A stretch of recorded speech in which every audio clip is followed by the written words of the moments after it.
Welcome to Dinner with Dana. Hopefully it's not too dark. I'm going to have to work on my lighting here. We're doing a favorite of ours is potato sausage soup. And so I'm going to take you through a couple of things that we do on that one. One thing when I cut my potatoes, I love this tool. It's a crinkle cutter. It's good for making french fries, but I love it for cutting up potatoes for potato sausage soup. I get this nice rocking action, which helps save my wrists. And then I just flip the potatoes over and run them through this way. And then quick, boom, done. Put those in my pot. Do the same here. Just quick run through. A lot of times, today I'm using russet potatoes because I had russet potatoes that needed to be used. A lot of times I'll use red skin potatoes. I never even peel them. I like the way that that happens with them. Just quick and easy. You don't even have to peel. These ones I peeled, they were russets and they were near end of life. I'm going to cook them in a chicken broth, but instead of using all chicken broth, I'm just going to take my chicken bouillon. Now be careful with the chicken bouillon because I'm a dumper. I like to add more than it actually calls for. Don't do that with the bouillon because it's so salty you'll know. I have 9 cups of water. This is filled to the top with potatoes. And I have 9 cups of water. And so it's a teaspoon per cup, which means I need 9 teaspoons. A tablespoon is 3 teaspoons, so I need 3 tablespoons. I always make my kids figure it out for me. I know what it is, but I always make them figure it out for me anyway. So I have this full of potatoes. I'm just going to give it a stir. We're going to add in, we have the bouillon in there. The next thing we're going to add in is our dill. Now, I'm also a big Pampered Chef fan. If you'll notice, a lot of my stuff in my kitchen's Pampered Chef. Jamie, I'm going to put her link down there. So if you're looking for something Pampered Chef or you need this seasoning, that's who you're going to call. All-purpose dill. The recipe is going to be for you for 4 people. For me, it's for a lot more people. I've taken my recipe and I've taken it times 6. So a half a teaspoon is in the original recipe, which is what you would use. So a half a teaspoon times 6 gives me 3 teaspoons, which gives me 1 full tablespoon. So I like this because I can go from a teaspoon, I could go down to a tablespoon. If you don't like doing math, just put it in that many times. But again, this is going to be a lot more stuff I'm putting in than you're going to see in the recipe because I make potato sausage soup and I do put a little extra of this in. But I make potato sausage soup. The joke in my house is I can't make small soup. I can't make a small pot of soup. I start out small and it always ends up full. But the dill in here is what really makes it. So we're going to get that cooking. I'm going to push it over to the next burner. And we're going to come over here with the next pot. So I just take 2 pots, but I'm going to try to do everything together. I'll let you know how it goes. We're going to do in this pot, I have sausage. And again, I'm making big soup. So instead of 1 pound of sausage, we're going to put in 2 pounds of sausage. Because, well, big soup. And who doesn't like a lot of soup on a cool day? Soup is always good. I got to wash my hands quick.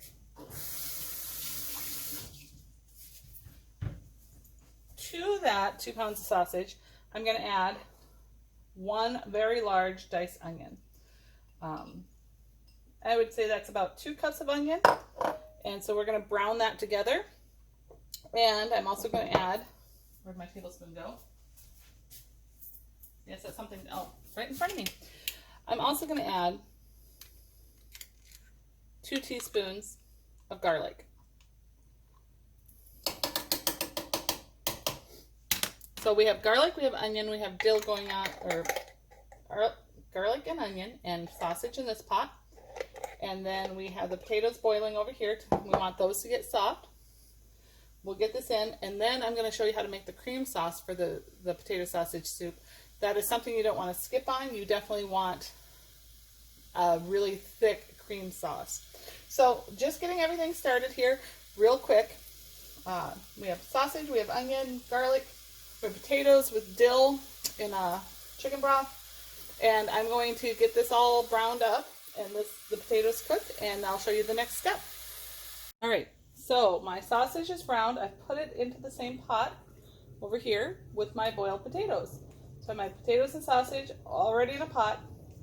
Now you can see the top of that already, so you know I can't make small soup. The next part is we do not want runny potato soup, or I don't want runny potato soup. I like a really super nice thick potato soup. So what we're going to do is make a roux. Now that may sound scary and you're like, I can't do fancy things like a roux. Roux is just melted butter and flour, equal parts. So remember, I've taken this recipe and I've made it times 6 because, you know, who wants small soup? So let me get the butter melting here. Wash my hands because I have butter on them. And then put in our flour. And that's all a roux is. It's a thickener that helps you with it. I need, for the single recipe, I need 2 tablespoons of butter to 2 tablespoons of flour. However, at a 6 times that recipe, I need, if I could do 12 of each. Now 12 tablespoons, get it right, 12 tablespoons is 3/4 cup.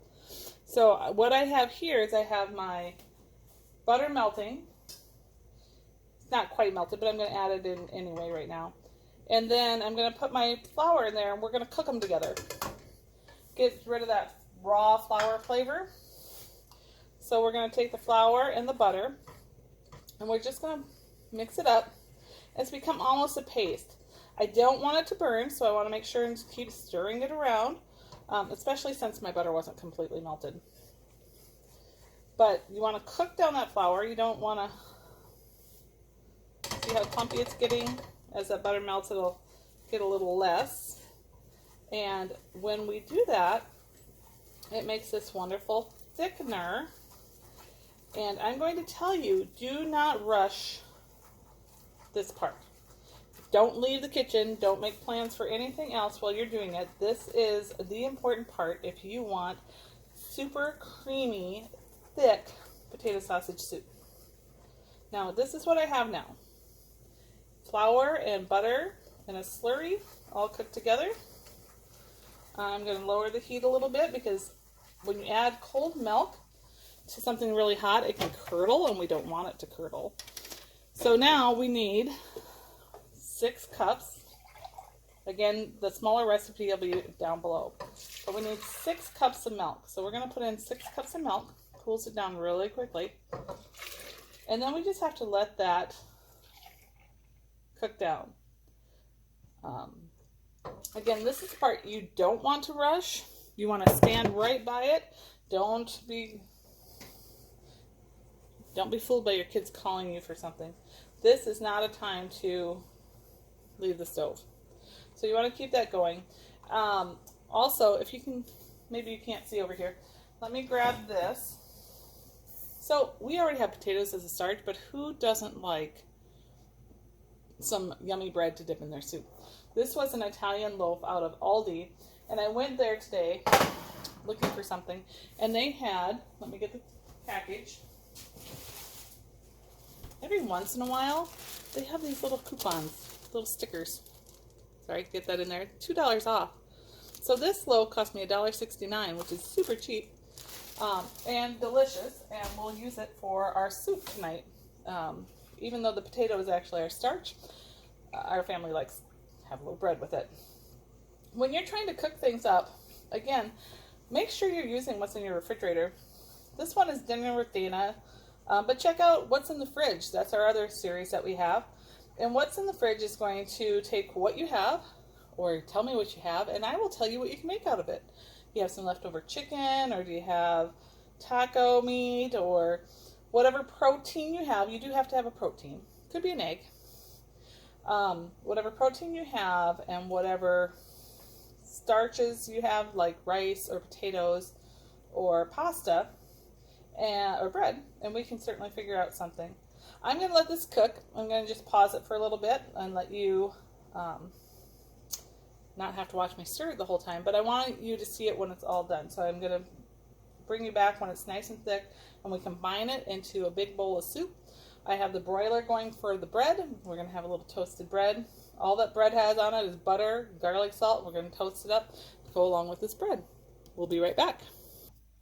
All right, that has been cooking. I moved the pots around.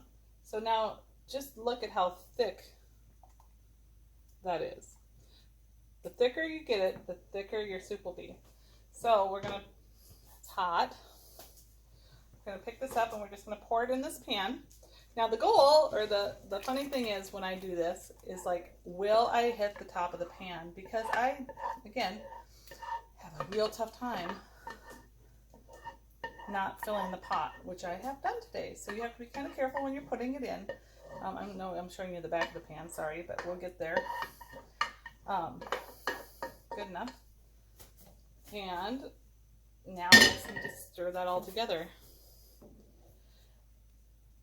I had my mom one day helping me make it, and she's like, oh, that's good. I just stirred the milk and the gravy and the roux, and she thought it was all done. And I looked at it and I'm like, oh no, it needs to be a lot thicker, because when you add it to the rest of the liquid, then I don't have a super, super thick soup. So that the milk mixture that comes in, the cream mixture, needs to be super thick. So we're just going to dish this up. I can smell it. It should smell like dill, because that's our main seasoning. And so I always just take a big whiff of it. If it smells good, great. And if it doesn't smell like a lot of dill, add some more dill and cook it a little bit more. Let the flavor kind of meld in there. But I have a feeling my son is going to be very happy that dinner is done. So I've just served this with a side salad. Let me get that in there for you. Potato sausage soup, bread, so good. Little orange, little side salad, just something to lighten up the soup because it's a nice hearty warm soup for a cold day. So there you go, potato sausage soup in this week's recipes. Check them out. Thanks for watching.